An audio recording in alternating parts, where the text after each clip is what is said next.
Vamos a empezar ya la charla. Primero a todos, gracias por venir. Sé que es una hora difícil, todo el mundo quiere dormir la siesta, o sea que si por favor lo vais a dormir, no ronquéis, ¿vale? Para no molestar a los demás. Espero que os amenice un poco este ratito, ¿vale? Con esta charla de cómo hacer óptimo un proyecto Big Data y no morir en el intento, o cómo me he dado de cabezazos con la misma pared durante 5 años y quiero que vosotros nos deis con ella, ¿vale? Bien, primer inconveniente, el mando, ¿vale? Este va a ser un poquito el índice que vamos a seguir durante la charla. Empezaremos hablando de algo trivial, que son los conceptos, de qué se entiende por Big Data, qué es SQL, no SQL y demás. Luego entraremos en una de las fases que para mí es más crítica dentro de un proyecto Big Data, que es la selección de la tecnología que vamos a usar, tanto de almacenamiento como de procesamiento, porque hay un montón de abanico, ya lo veremos. Y luego lo que es yo creo que también más importante, que son los retos que, por no decir problemas, son retos porque son cosas que hay que afrontar con ilusión y con alegría, no con las manos a la cabeza, ¿vale? Y luego ya por último una última sección de ruegos y preguntas y lo que a mí me gusta llamar historias de programador cebolleta, en el cual yo cuento mis distintas aventuras en este mundo de Big Data, siempre y cuando no haya preguntas. Los primeros sois vosotros, luego yo, pero bueno, y para las que hagáis las preguntas más interesantes, tengo algunas camisetas de mi empresa, de Stratio, para que luzcáis esta bonita camiseta de ellos, ¿vale? Primero me presento, este amable señor de ahí de la esquina soy yo. Llevo ya unos añitos dedicándome a esto del Big Data. Empecé como todos con I+D, pruebas de concepto y demás, esa terminología tan de moda ahora. Y luego ya poco a poco he ido cambiando de empresa, pasé de Indra a Stratio y ya empecé con las tecnologías Big Data 2.0, Spark, bases de datos no SQL más potentes que las anteriores y demás. Estos son un poco las skills que digo tener. Me lo flipo un poco diciendo que tengo un montón de Spark. Me certifiqué en Spark hace casi 2 años o año y medio, no me acuerdo hace cuánto fue. Y desde que estoy con Spark también estoy programando con Scala. Para los que empecéis, no os desaniméis, al final se entiende, os lo prometo, ¿vale? Y bueno, pues es un poquito lo que he ido viendo a lo largo de los años. Vamos a empezar a hablar de lo que importa, no de mí, que es el Big Data, ¿vale? Vamos a empezar por el principio, los conceptos. Seguro que todos los que os habéis metido con esto de Big Data y buscado Big Data en Google, os encontráis cosas como esta. Un montón de palabras que no tienen el más mínimo sentido alrededor del Big Data, ¿vale? Hay un montón de humo, no nos vamos a engañar, alrededor de todo esto. Todos nos basamos todos conocemos las 3 Vs, el volumen, la variedad, la velocidad y demás, pero ¿realmente conocemos lo que es el Big Data? Tenemos una definición exacta de lo que es y lo que no es, ¿vale? Gracias a un compañero, un arquitecto que trabajó antes en Stratio, un día me definió el Big Data no como lo tradicional, sino como esta definición que tenemos aquí. El procesamiento de cantidades masivas de información que normalmente no se pueden procesar de una manera tradicional en un tiempo razonable. Eso es la definición oficial, ¿vale? O sea, la que tiene todo el mundo. Pero él me hizo ver, y tiene razón, que hay que agregar con un coste razonable. ¿A qué me refiero con esto? Es posible que nuestro problema de Big Data lo puedan tratar otras tecnologías tradicionales, ¿vale? No hace falta que diga la gente, te está flipando, yo no tengo tantos datos, demás y tal.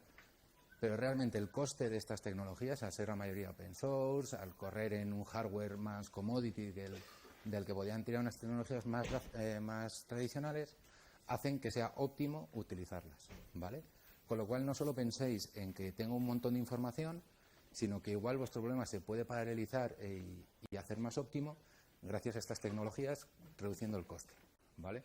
Que no sé si os habéis dado cuenta, pero el coste es algo bastante importante en todo esto, ¿vale? ¿Y qué conlleva técnicamente abordar un proyecto de Big Data? Pues conlleva una nueva forma de pensar. Hay que dejar de pensar en vertical y hay que empezar a pensar en horizontal. La escalabilidad horizontal es en lo que se basa toda esta tecnología, el concepto clave-valor, ¿vale? ya pasamos de pensar en problemas que su solución es meter más RAM, por así decirlo, para pensar que su solución es meter otra máquina. Ahora os explico un poco más esto en detalle, pero eso es lo fundamental. Hay que pensar en que con un mayor número de inputs nuestra solución no se aumenta cambiando de máquina, sino añadiendo una, ¿vale? Y luego los nuevos roles. Vale, no es una pregunta, estaba saludando, ¿no? Vale, los nuevos roles. Con todo este nuevo boom y todas estas palabras buzz y demás, tenemos unos nuevos roles que han nacido, como el Big Data Engineer o el Big Data Architect. ¿Son nuevos de verdad? Realmente no. O sea, quiero decir, es una nueva disciplina, hay que educarse un poco la tecnología, pero no requiere una nueva carrera, no es tal. O sea, realmente un buen arquitecto de soluciones en Java o en Scala será un buen arquitecto en soluciones Big Data, ¿vale? Necesitará una formación, pero las bases las tiene. Lo que sí que tiene que cambiar es la forma de pensar. Y luego está un nuevo rol que son los Data Scientists. Data Scientists son muy necesarios a las empresas. Igual me oís hacer un par de chistes de ellos. De antemano quiero decir que son fundamentales para el día de hoy, pero ya existían antes. Son los matemáticos, los estadistas y demás. Solo que ahora se añade una nueva funcionalidad, que es que programan. Bueno, programan lo que programan. No voy a meterme en ese fregado. Pero bueno, no esperemos que nos vayan a picar el nuevo framework distribuido, o sí, no sé. Desde mi experiencia están ahí, ¿vale? Pero eso no quiere decir que lleven unos nuevos. O sea, que los roles tradicionales se pueden adaptar perfectamente a lo que ya hay, ¿vale? Entonces, volvemos al tema de la escalabilidad horizontal. ¿Qué queremos decir con una escalabilidad horizontal? Que cuando nos viene un mayor número de inputs, nuestra solución no depende del aumento del recurso, sino del número de recursos. Es decir, nos crecen los datos y no hace falta que nos compremos el superordenador, ¿vale? Podemos paralelizar nuestro trabajo en distintas máquinas. Todo esto basado en el concepto de clave-valor, ¿vale? Esto puede parecer muy trivial así al principio, pero hay que pensar los problemas desde la concepción de nuestro problema hasta el final con esta ideología, ¿vale? Hay que pensar en cosas como nuestro número de claves crece orgánicamente, que es una palabra muy bonita, que suena muy rimbombante, pero tiene su sentido, ¿vale? Nuestra solución está bien escalada, horizontalmente y demás. Siempre vamos a tener problemas. Esto no es una solución universal, ¿vale? Podemos tener nuestro problemita bien pensado, tenemos las claves más o menos bien, se distribuyen y demás. Pero ¿qué pasa si el aumento de una de nuestras claves es monumental? Es decir, vamos a poner, siempre pongo el mismo ejemplo y me han dicho que no lo ponga, pero bueno, como la mayoría no me conocéis, os voy a sorprender, ¿vale? Imaginaros que estamos gestionando el correo de una ciudad, ¿vale? Y decidimos paralelizar ese correo, esa inserción de datos por código postal, ¿vale? Entonces, por ahora va todo muy bien, todo crece de una manera normal. En vez de tener un macro almacén, vamos a tener muchos pequeños. Pero ¿qué pasa si uno de esos códigos postales se muda a una superestrella? No sé, Bertín Osborne. O sea, es gente de calado que va a recibir un montón de cartas de gente. Pues nuestra solución puede reventar, ¿vale? Lo tenemos escalado horizontalmente, pero peta. Entonces, ¿la solución es meter otra máquina? No, porque nuestro problema no va a cambiar. Las claves de Bertín Osborne van a seguir estando en Bertín Osborne. ¿Vale? Entonces, habría que pensar una nueva forma, añadir más paralelismo, cambiar en vez de a código postal a calle o cosas así, ¿vale? Entonces, con esa idea en la cabeza, tenemos que pensar todas nuestras soluciones, ¿ok? Esto, una vez más, no es un término nuevo, pero ahora cobra más peso todo esto. Y volvemos a la otra gran palabra, el Big Data, el NoSQL. ¿Qué es una base de datos no SQL? ¿Vale? Pues es los nuevos sistemas gestores de bases de datos que rompen con algunas de las normas de los tradicionales, principalmente se cargan el ACID. Transaccionalidad y demás no les gusta, no queremos eso. ¿Para qué? ¿Para qué queremos estas cosas? Pues ir a un banco y explicarles eso, a ver si podéis. Yo no he podido a día de hoy, pero bueno. Entre la multitud de bases de datos no SQL que han nacido, pues hay que agruparlas de alguna manera y se agrupan. Esta es una definición muy general. Hay varias, o sea, con lo cual es un poco recopilación de varios sitios que he encontrado. Y los tipos claves para este mundillo son el clave valor, el columnar, las bases de datos no SQL de grafos y las documentales. La clave valor es la que inició todo esto y en la que se basa todo. Es el Bigtable de Google y demás. Son las más comunes, ¿vale? BreakDB también la probé en su día, no con erótico resultado, como diría Homer Simpson. No salió muy bien, pero bueno. Luego están las columnares. Cuando veáis esto digáis, ¿qué pasa? ¿Que HBase o Cassandra no son columnares? O sea, ¿no son clave valor? Sí. Pero además de clave valor son columnares, ¿vale? O sea, cumplen las dos. Pero la particularidad que tiene es que cada registro tiene su información a nivel de columnas. Es decir, yo pertenezco a la clave no sé qué, a la clave ID1 y soy el nombre con valor A y demás. Cada uno con sus particularidades, pero ese es el esquema general. Luego está la base de datos de grafos, como OrientDB, que están fuera y quiero hablar más con ellos porque no la he probado nunca, o Neo4j, que sí que se ha probado en mi empresa y ahora hablamos un poquito de eso. Y luego están las bases de datos documentales muy extendidas, como Couchbase o MongoDB. ¿Vale? ¿Todas estas bases de datos no SQL son óptimas para Big Data? No, lo siento. Siento ser algún fan de MongoDB en la sala, pero en mi experiencia personal, si tienes un problema de Big Data de verdad, no pongas Mongo porque no va a ser tu solución. O no pongas Mongo como solución principal. Ya entraremos más en detalle en esto, pero quiero ya ganarme enemigos desde el minuto cero. Soy así de masoca. ¿Vale? Entonces ya entramos en vereda. Vamos a empezar con algo muy importante, que es selección de tecnología y, sobre todo, afrontar esa selección de tecnología. Porque hay que tener en cuenta que estas cosas tienen un coste, ¿vale? Aquí entra una chica muy maja con sus gafas, seguro que es Data Scientist, ahí pensando un montón de cosas y tal, ¿vale? Entonces, ¿qué es lo que tenemos? ¿Qué es lo que ha pasado con el Big Data? El Big Data Boom, que está documentado por ahí. Si no recuerdo mal, la primera implantación de Hadoop, que es el germen de todo esto, es de 2006. O sea, ya llevamos 10 años con todo esto. 10 años y decimos que es lo más nuevo que existe en el mundo, que es lo más gracioso de todo, pero bueno. Entonces, en esa década, ¿qué ha pasado? Que el mundo ha cambiado totalmente. O sea, hace 10 años alguien tendría un smartphone, pero no todo el mundo de esta sala tendría un smartphone. Incluso todo el mundo que tuviera un smartphone no generaba la cantidad de datos que estamos generando ahora mismo sentados aquí. Porque cualquiera si estáis aquí es que os interesa el mundo, habéis trabajado y sabéis lo valiosa que es la información que generamos automáticamente, ¿vale?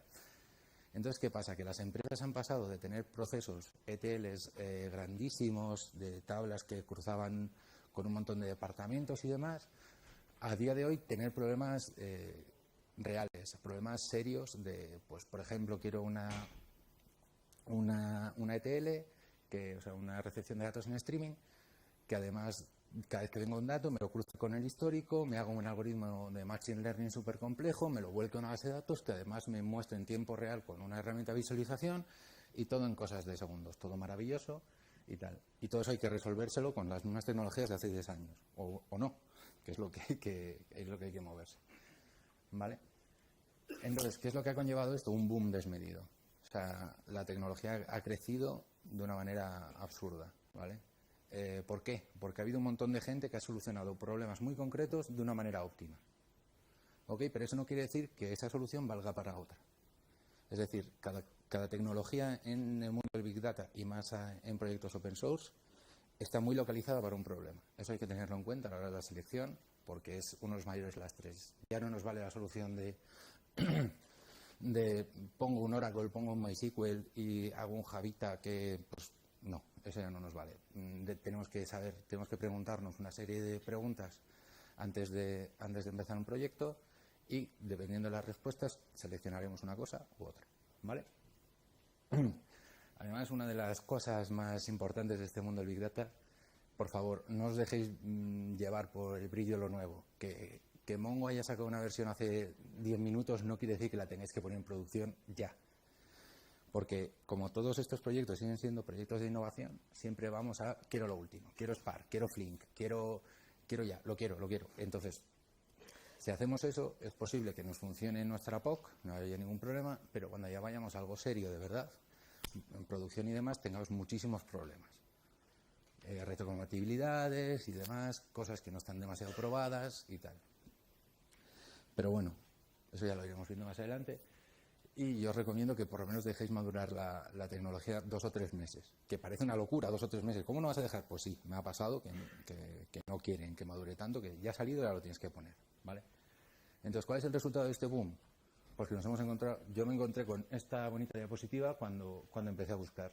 Si veis algo de aquí, ahora os dejo unos prismáticos y tal, para que me digáis qué es exactamente todo esto, porque es que yo me pierdo. O sea, hay demasiadas tecnologías, hay demasiado ruido, hay demasiada gente haciendo lo mismo, ¿vale? Hay demasiadas soluciones para problemas demasiado parecidos, pero que no son el mismo. Y hay que tener mucho cuidado con esto, ¿vale? Cassandra y HBase pueden padecer lo mismo en esquemas, pero no solucionan el mismo problema, ¿vale? Es un ejemplo entre varios. O sea, Flink y Spark Streaming, lo mismo y cosas así. Hay que pensar más allá de esta tecnología almacena clave valor o esta tecnología procesa en streaming, ¿vale? Entonces yo cuando empiezo un proyecto de Big Data siempre me hago estas tres preguntas, ¿sabes? ¿Cuál es el volumen real de mi información? ¿Cómo voy a consultar esos datos luego? Y de qué origen estamos obteniendo esa información, ¿vale? Estas tres preguntas, además de que evidentemente no es una guía definitiva, no os voy a decir, si no os voy a hacer un diagrama de flujos, si sí a una, entonces Mongo, si no, entonces HBase, si tal, streaming, no, ¿vale? Es una guía. Luego cada caso de uso tiene sus peculiaridades. Y también os digo que lo que os diga ahora, por norma, os valdrá dentro de 3 meses, pero habrá que volver a estudiar porque igual han salido cosas nuevas, ¿vale? Además de todo esto, no todo es un sí o un no. Hay cosas que se pueden dejar entre medias. Por ejemplo, cuando me refiero a volumen de información, ¿necesitáis saber exactamente que hay 12 gigas de información? No, ¿vale? Tenéis que saber que hay decenas de gigas, ¿vale? Que no estamos hablando de teras o de petas, de petabytes, no de tal, ¿vale? Aclaración. ¿Vale? Entonces, eso nos tiene que venir de antemano porque la lección de tecnología cambia bastante de una a otra, ¿ok? Siempre hay que pensar en el long term y en el short term, en cosas que tienen que estar en un iceberg, guardándose y demás, y cosas que quieren consultar ya aplicaciones web y demás, porque no está pensada una aplicación web para el Big Data o el Big Data para una aplicación web. No me queda muy claro las dos referencias, ¿vale? Así que vamos a empezar a hacernos preguntas. Primera pregunta, el volumen. ¿Tengo un volumen grande de información? Sí, mi respuesta es no tanto. Lo pongo bien en mayúsculas para que quede bien claro, ¿sabes? O sea, no tienes un problema de Big Data. Es una realidad, no es. Si crees que no tienes realmente información para procesar esto, por favor, dejar de hacer proyectos de Big Data con Excel. Por favor, o sea, no funciona bien, no va a salir bien. Sé que muchas empresas quieren meterse en esto y quieren empezar por algún lado. Así que dicen, vamos a empezar por esto y luego crece. No, porque lo primero que va a pasar es, te voy a gestionar una información que procesabas en segundos, en minutos. ¿Por qué? Porque estás utilizando la tecnología para lo que no es. Estás utilizando un framework de procesamiento distribuido preparado para poder procesar terabytes y lo que tú le estás metiendo son kilobytes. No va a ir bien. O sea, levantar una tarea de cualquier framework distribuido que yo he trabajado lleva más tiempo que lanzar esos procesos normales en Java, en Scala, en C, en COBOL si queréis, yo no sé, lo que queráis, ¿vale? Entonces, ¿qué tecnología sugeriría para este tipo de proyectos Big Data? Pues que no cambiéis, que os vayáis a un MySQL, a un Oracle de almacenamiento y que utilicéis para procesamiento Java o Scala o lo que queráis. Si queréis innovar con Scala con Go, que dicen que está muy guay, que lo ha hecho Google, pues mira, y demás. Pero, por favor, utilicemos el Big Data para lo que es, porque hay mucho, porque ya la gente empieza a decir que esto no es tan rápido y no es tan tal porque no se aplica sobre lo que debe ser, ¿vale? Entonces, no es por hacer publicidad a Oracle, podéis cambiar Oracle por cualquier sistema gestor de base de datos que os ocurra, ¿vale? Entonces, la respuesta es, no es lo suficiente, o sea, si tengo suficientemente volumen para que Oracle, MySQL, Postgres no sea rentable, ojo, rentable, no que no lo pueda llevar, entonces felicidades, tenéis un problema de Big Data. Y si tenéis un problema de almacenamiento, en el 95% de los casos tenéis un problema de procesamiento también de esa información, ¿vale? Porque la velocidad a la que la vais a querer ingestar en vuestro sistema no va a ser óptima con tecnologías normales, ¿ok? Entonces, la tecnología sugerida vendrá después, pero siempre recomiendo que se le eche un ojo a HDFS con Parquet, ¿vale? Suele ser la solución más normal en este tipo de mundos, sobre todo si trabajáis con Data Scientists, porque va muy bien para el procesamiento analítico y demás, ¿vale? Entonces ya pasamos a la siguiente pregunta. ¿Cómo voy a consultar esos datos? Si nuestra respuesta es Full Scan, lo mejor que va a ir es Parquet con HDFS. En mi experiencia, ahora ha salido Kudu, que lo tengo que probar, pero vamos, a lo que me refiero es un sistema de ficheros distribuido y una aplicación, un formato columnar como tipo de datos, ¿vale? Tiene una maravillosa compresión. Nosotros en un proyecto llegamos a tener una compresión de un 60%. Cuando se lo dijimos al cliente éramos las jodidas estrellas de rock de la empresa, ¿sabes? Pasar de cientos de gigas a gigas era algo que no se esperaba y estuvo muy guay. Era algo como, bien. Y el coste de almacenamiento, es decir, lo que cuesta un byte, lo que me cuesta almacenarlo, el procesamiento, el guardado y demás, es lo menor, es el menor de todos. ¿Por qué? Pues porque no hay que ni consultar esquemas, ni hay que consultar esto donde lo guardo, no. Directamente HDFS lo guarda donde le toque, dice, esta está más o menos libre y se va ahí, esta máquina, y Parquet lo va a comprimir lo máximo posible. ¿Qué inconvenientes tiene? La consulta parcial, o sea, la consulta que no es full scan es mala, por no decir otro apelativo. ¿Vale? O sea, no es un problema para hacer eso, no podemos hacer una query. Si alguien la quiere hacer, ahí tiene los mecanismos, se puede recorrer el fichero entero y quedarse con un filter, con lo que quiera. Y además las cargas incrementales le vienen muy mal, ¿vale? Porque HDFS está pensado para ser un fichero muy grande en vez de muchos ficheros pequeñitos, ¿vale? Si ya nuestro problema requiere unas consultas hechas a medida, de antemano, ¿vale? Esto puede parecer un poco raro. ¿Quién va a querer consultas de antemano? Os sorprendería la cantidad de problemas que lo saben de antemano, ¿eh? O sea, de verdad, si lo pensáis, es más común de lo que pensamos. Entonces, la solución de almacenamiento que yo propondría es una base de datos NoSQL de formato clave-valor. Y si ya puede ser formato clave-valor y columnar, mejor, ¿vale? Cuando preguntamos por clave en este tipo de bases de datos es lo más rápido. Es lo más rápido que hay porque va directamente al dato. No se tiene que andar recorriendo todas las tablas y demás, no. Esto lo tengo en esta partición, en este índice. ¡Pum! Para mí. ¿Vale? Además, la mayoría de estas tecnologías, por ejemplo, Cassandra y HBase, te dejan hacer queries por parte de la clave. No por toda la clave, por parte. No es tan rápido, no es tan bueno, pero por lo menos ganas algo, ¿vale? Y no hay ningún tipo de delay, no tenemos ningún tipo de problema con cargas incrementales. ¿Por qué? Porque es una base de datos. O sea, se van poniendo un dato debajo de otro, debajo de otro, debajo de otro, debajo de otro. No hay ningún problema, ¿vale? ¿Cuál es lo malo de esta? ¿Qué tienen de malo estas bases de datos? Cuando preguntamos por algo distinto de la clave, su procesamiento es peor que el full scan, siempre, ¿vale?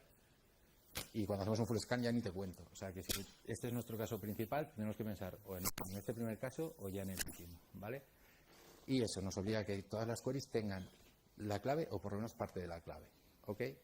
Si nuestro problema no va por ahí, tenemos el típico cliente indeciso que no sé lo que quiero preguntar, voy a estar cambiando constantemente. Entonces, para vuestra desgracia, tendréis que utilizar una base de datos no documental, no SQL, pero siempre, por favor, hacer una agregación previa. Guardar los datos en RAW en una base de datos no, SQL no documental, por lo menos desde mi experiencia, puede conllevar a que el proyecto se vaya, con todo mi cariño, a tomar por culo, ¿vale? Porque no lo gestionan bien, ¿ok? Tiene una versatilidad brutal, podéis hacer un conjunto de queries, subqueries, agregaciones y demás muy buenos y no tiene ningún tipo de delay en las cargas incrementales. ¿Qué es lo que pasa? El almacenamiento es mucho mayor que las demás. Guardar 1 giga de datos en Mongo es mucho más caro que guardarlo en Cassandra. Con caro me refiero tanto en espacio como en procesamiento, ¿vale? Pero lo que sí que nos da es una consulta por algo distinto a la clave muy buena, con lo cual para gente indecisa que no sabe lo que va a coger, pues vienen bien. Pero una vez más, os recomiendo, o sea, igual estoy siendo un poco pesado en esto, pero es que me ha pasado muy recientemente y no está. Si vais a tener muchísima información o tenéis un experto en Mongo o en Couchbase muy experto y que os tunee todo esto, o por favor iros a otras cosas más, o definir mejor los casos de uso, o pensar en sistemas híbridos, que suele ser la mejor solución, ¿vale? Entonces ya venimos con la siguiente pregunta. ¿Cuál es el tipo de origen de datos? ¿Vale? ¿A qué me refiero con tipo de origen de datos? ¿Tenemos un dump de base de datos que nos lo cargan una vez al día? Sí, nuestro problema es de batch, ¿vale? Aunque sea una vez al día, no hay ningún problema, ¿ok? Entonces, esto lo que va a determinar más o menos la herramienta de procesamiento. ¿Qué herramienta de procesamiento recomendaría yo? Apache Spark. Además de porque es la que yo más sé, porque soy así, es porque la que más rendimiento he visto en estos años, ¿vale? Mejor que MapReduce, mejor que TED, y todavía no he probado Flink, pero me han dicho que para batch, y por lo que leo en los papers, no es lo mejor que hay, ¿vale? Entonces, eso está, digamos, más o menos claro. Entonces, ya entramos en el nuevo mundo del streaming, esta nueva maravillosa nuevo paradigma que hay de streaming, ¿vale? Lo primero, si hablamos de streaming y Big Data, Kafka es casi una obligación, por no decir que lo es directamente, ¿vale?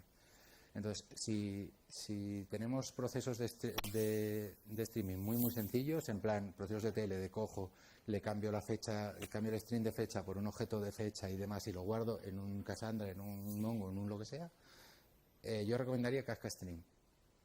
Va muy rápido, si tenemos Kafka como bus de datos, ¿vale? Va muy rápido, es muy bueno y es de Kafka, que tiene correspondencia directa de uno a otro, ¿vale? Está en las últimas versiones de Kafka, pero ya está en un proceso más o menos estable. Si es un proceso un poquito más complejo, ya nos iríamos a un procesado tipo pues, como Apache Storm, con sus limitaciones, aunque con la 1.0 me han dicho que es muy potente, o Spark o Flink, ¿vale? Y ya cuando entramos en esta pregunta es ¿cuál de Spark, Flink, Apex, todas las que han salido ahora, cuál recomendaría yo? A ver, sé que vuestro problema seguramente se adapte más a Flink, si tenéis un problema real de streaming, pero con mi corta experiencia con Flink no está lo suficientemente maduro para que lo metáis en producción, a no ser que seáis unos expertos y os apetezca remangaros y me voy a poner a solucionar este problema de serialización, este problema de seguridad, tal, ¿vale?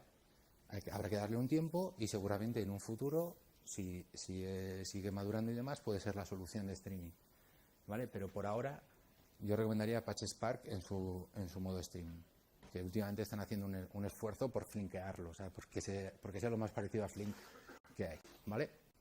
Con esto más o menos tendríamos unas pautas de qué coger y qué usar, ¿vale? Entonces las conclusiones, esta primera es muy dura, pero es verdad, lamentablemente en España hay demasiado proyecto que utiliza el Big Data por postureo, ¿vale? Es así. No nos vamos a llevar las manos a la cabeza porque todos, si estamos aquí y hemos trabajado, sabemos que es verdad. ¿Vale? No nos podemos dejar cegar por el brillo de lo nuevo. Que salga una nueva tecnología ya no quiere decir que la tengamos que poner en nuestros procesos. Vamos a estudiarla y vamos a ver si adapta, ¿vale? No hay una tecnología de almacenamiento o de procesamiento definitiva. No vais a tener, o sea, si el cliente se empeña en que tengáis una sola herramienta de almacenamiento, y que deje bien claro desde el principio que no va a ser lo óptimo, ¿vale?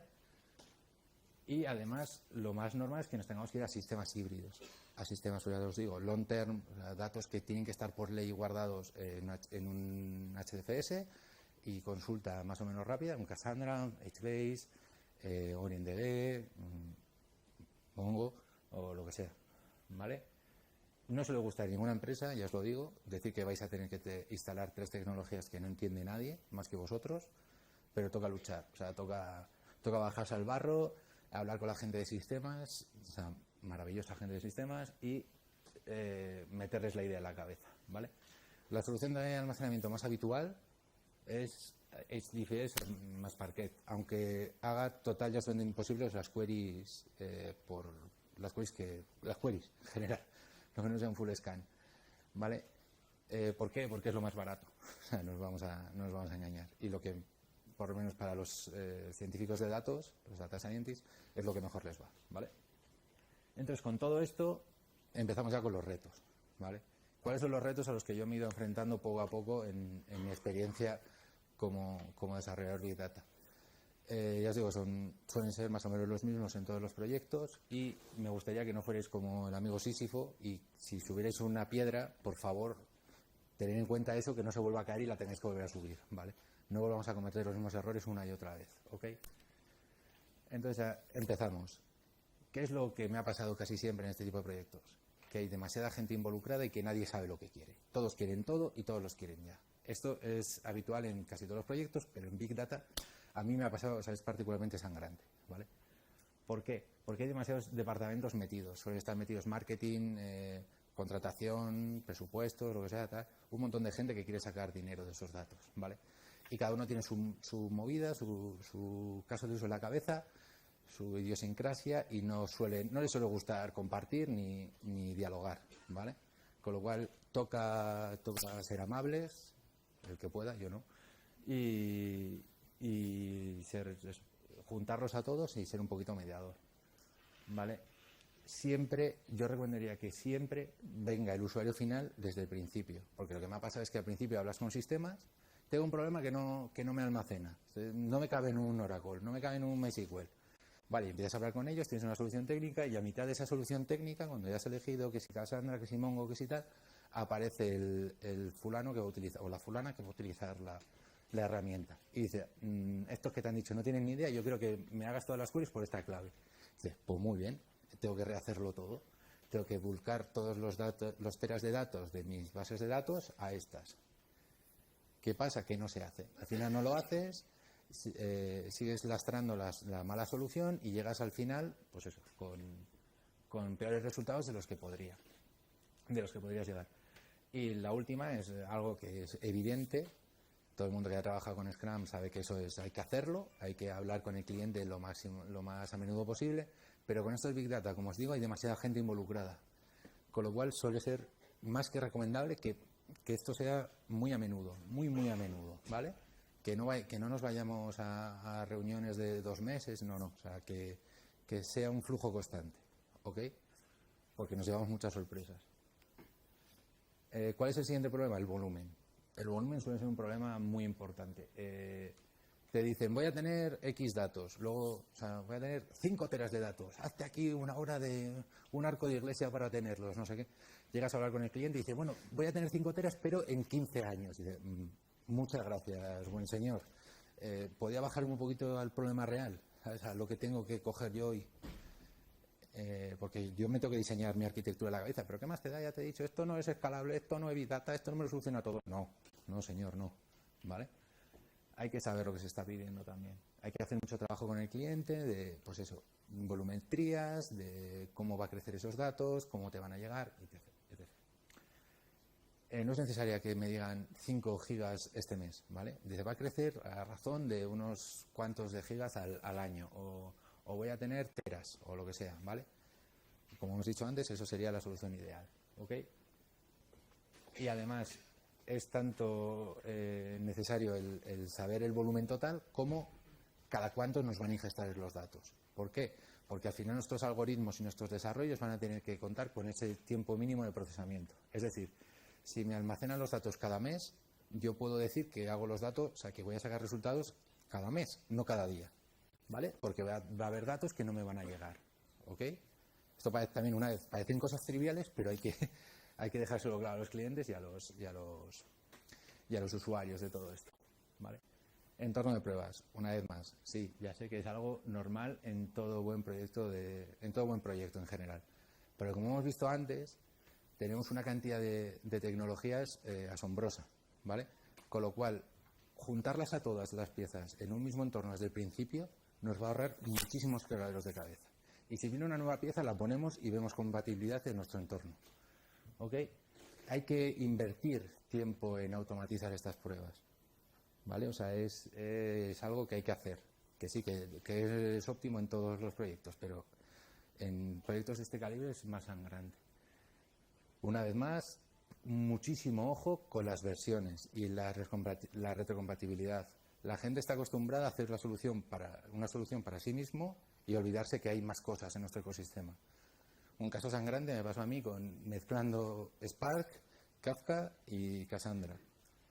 Aumentamos una versión de Spark y Y dijimos, no hay ningún problema, va a ir todo guay y tal. Y todo iba por separado. La integración Spark Cassandra funcionaba, la integración Spark con Kafka funcionaba, pero cuando fuimos a darle al play para la demo, no funcionaba nada. Era un caos. O sea, y no veía ningún error, no se veía. Cambiamos la versión de Spark y seguía sin funcionar. Y dijimos, ¿qué ha pasado? Pues lo que había pasado es que Cassandra tenía una versión de una librería que era incompatible con Kafka, pero que como antes no íbamos por ese pipeline, no lo notábamos. Y fue como, muy bien, venga, vamos a invertir aquí el tiempo para que no nos quiten otras 3 semanas de desarrollo como nos ha quitado esto, ¿vale? Con lo cual, muchísimo ojo con las versiones, hay que leerse los changelog si aumentamos de versión y todo esto, ¿vale? La seguridad. No sé si porque ahora me dedico a la seguridad dentro de mi empresa, pero para mí también era algo secundario, si lo cuento como secundario, pero es que ahora me parece tan crítico, te cambia toda la película al meter seguridad que os recomiendo que lo metáis desde el principio, ¿vale? En el mundo de Big Data no está preparado para la seguridad, eso es un hecho y es así, con lo cual se opta por una seguridad perimetral, que cualquier experto en seguridad dice que vaya mierda, pero bueno, suele ser por lo que se opta, ¿vale?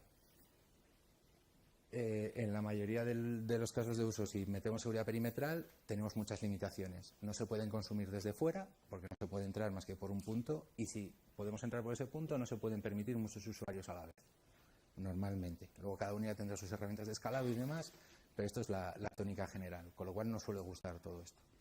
Os recomiendo que vayáis investigando más en las herramientas de seguridad existentes de todo este tipo de tecnologías, pero una tecnología es recurrente a todas, que es Kerberos. Kerberos es prácticamente la solución universal para la autenticación de todos estos datos, ¿vale? De todas estas tecnologías. Es un horror trabajar con Kerberos hasta que lo conoces. Una vez que lo conoces, solamente es muy malo, ¿vale? Pero hay que trabajar con él, y hay que saber cómo funciona y hay que intentar integrar todas las herramientas con él, ¿vale? Y lo dicho, la seguridad desde el principio nos va a ayudar muchísimo a este tipo de cosas, a que esto lleve a buen puerto. Perdón. Entramos con unas fases de nuestro proyecto, para mí es fundamental, que es la ingesta, ¿vale?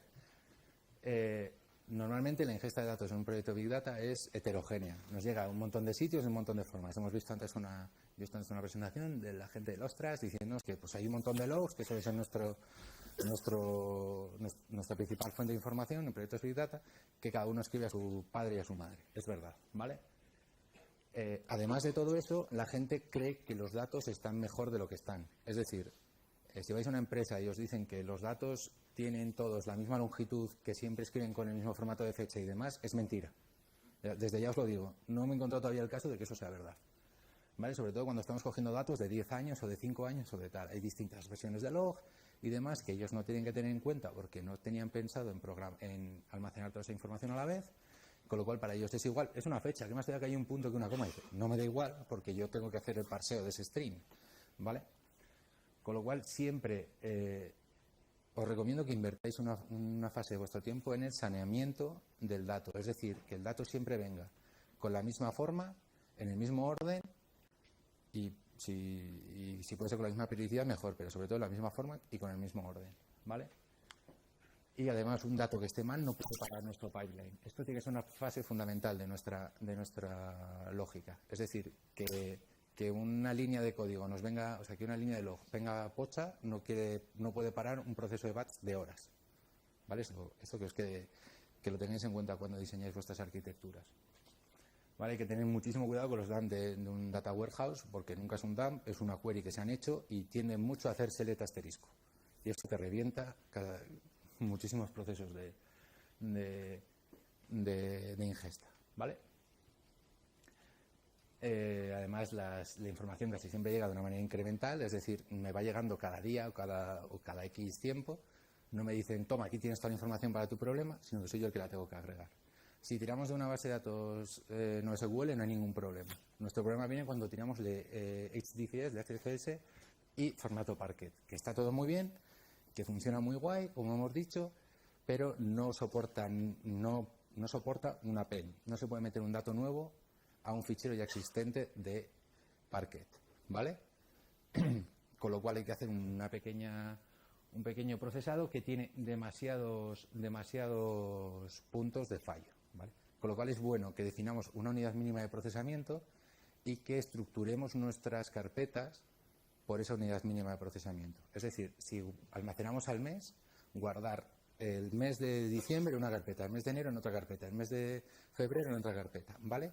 Para que luego a la hora de consultar esa información con Flink, con Spark, con Hadoop, con TED, con lo que sea, con Presto, con lo que nos toque, ¿vale? Vayamos directamente a esa carpeta y sea un full scan a nivel de carpeta, ¿vale?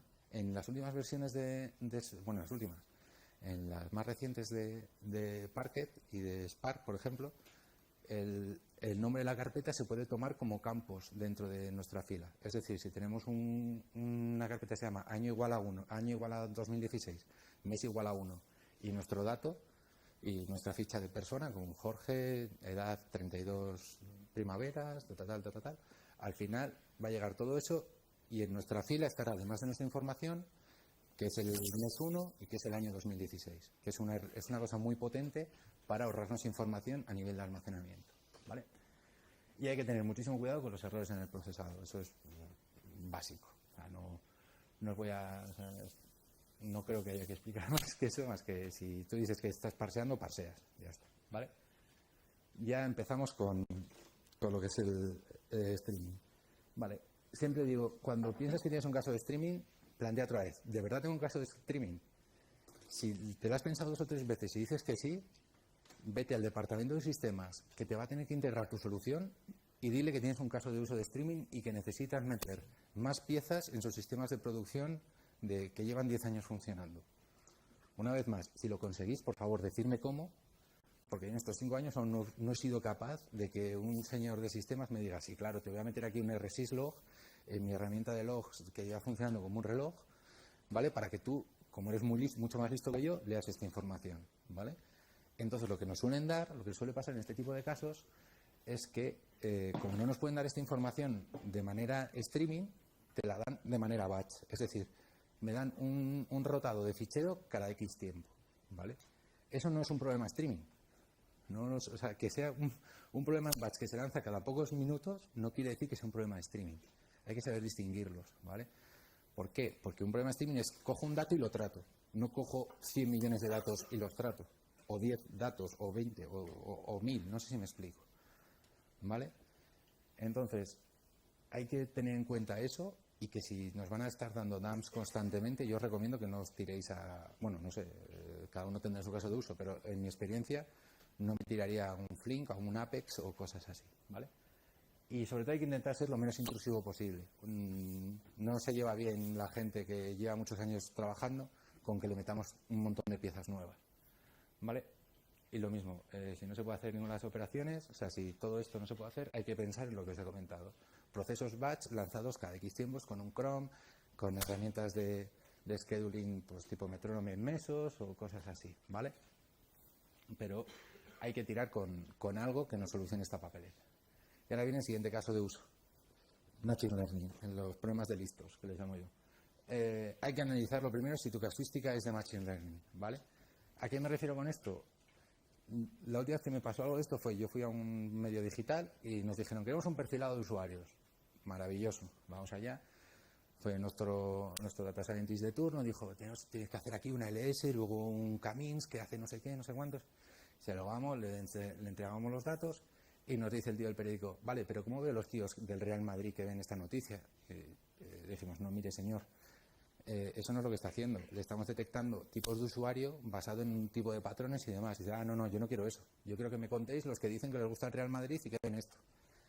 Decimos, pues mire señor, no tienen ustedes un problema de machine learning, tiene un problema en la cabeza muy gordo, pero además tiene un problema de conteo, ¿sabes? Dice, no, yo quiero machine learning. Pues muy bien. Le dijimos que era machine learning, le dimos el algoritmo un lacito y él se fue súper contento, ¿vale? Es verdad, no estoy engañando. ¿Vale?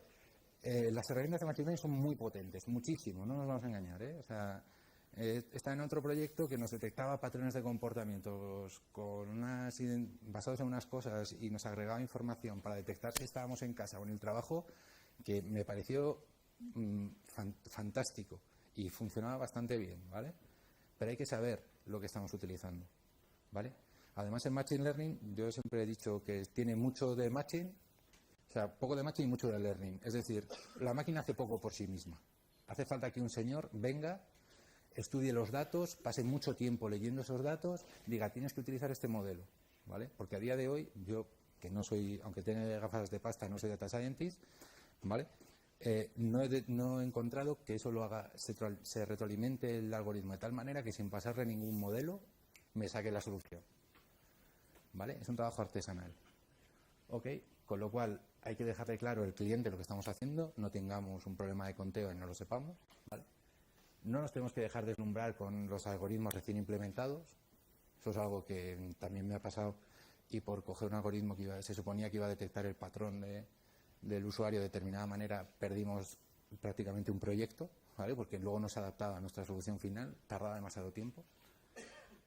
Y sobre todo, esto pues también parece trivial, pero hay que llevar a los data scientists a las demos, perdón, a los screen reviews, o como le queramos llamar, ¿vale? ¿Por qué? Porque ellos van a saber explicar mucho mejor lo que están haciendo que yo. Porque que yo le diga al cliente, no, mira, te estoy agrupando a los usuarios por esto y esto. Me dice, vale, ¿por qué no lo haces por otra cosa? No, pues porque me han dicho que lo haga así, el listo me ha dicho que haga esto, ¿sabes? No, ya te empiezan a hablar de medias, de covarianzas, de modas, de tal, y queda mucho más guay y los clientes tragan antes, ¿vale? Vale, y con esto he terminado, ¿vale? Volvemos a lo de las preguntas, si tenéis. ¿No?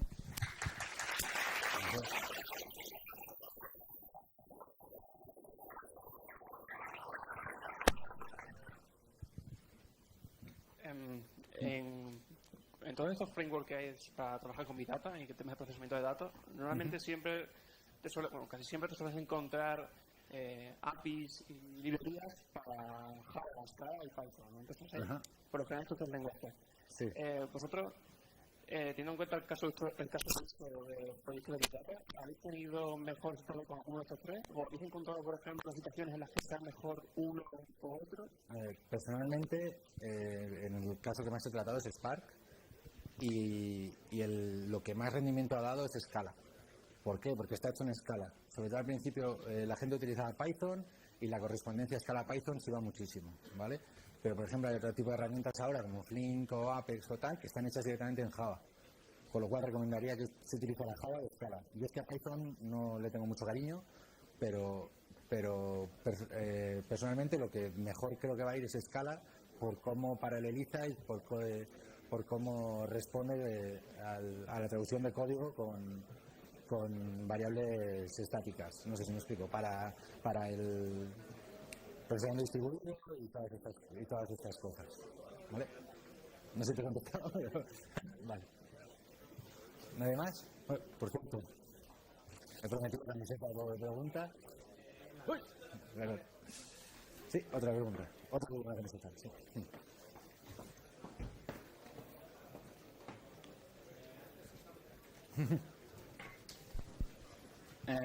Antes estábamos hablando de... Todos tengo que decir que estamos contratando, ¿vale? O sea, que si queréis, nos a ti por arrobastrategia.com o a mí, que está al principio, ¿vale? Sí. Antes has hablado sobre proyectos con grafos y todo lo demás aplicado a Big Data. Tenía dos preguntas principales. La primera es, ¿a partir de qué tamaño se puede considerar un problema de grafos Big Data? Aunque eso ya depende del tipo de algoritmo, no sé, pero... Es que eso es, ahí es donde no hay una respuesta universal, ¿sabes? Pero si te fríes un Neo4j, normalmente tienes un problema de grafos aplicada a Big Data. Y también tienes que tener en cuenta cómo funcionan las herramientas de Big Data con grafos. O sea, no es...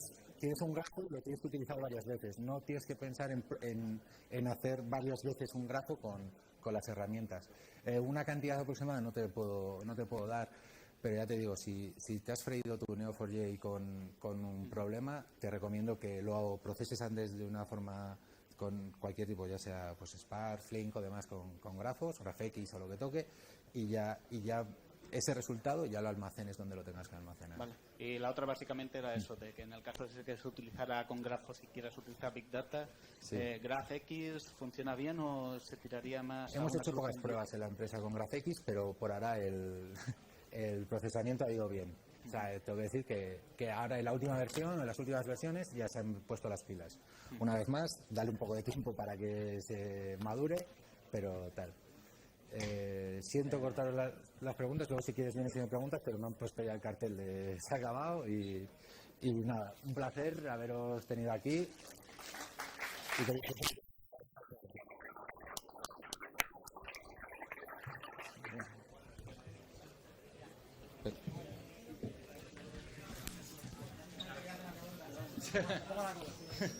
Sí, bueno,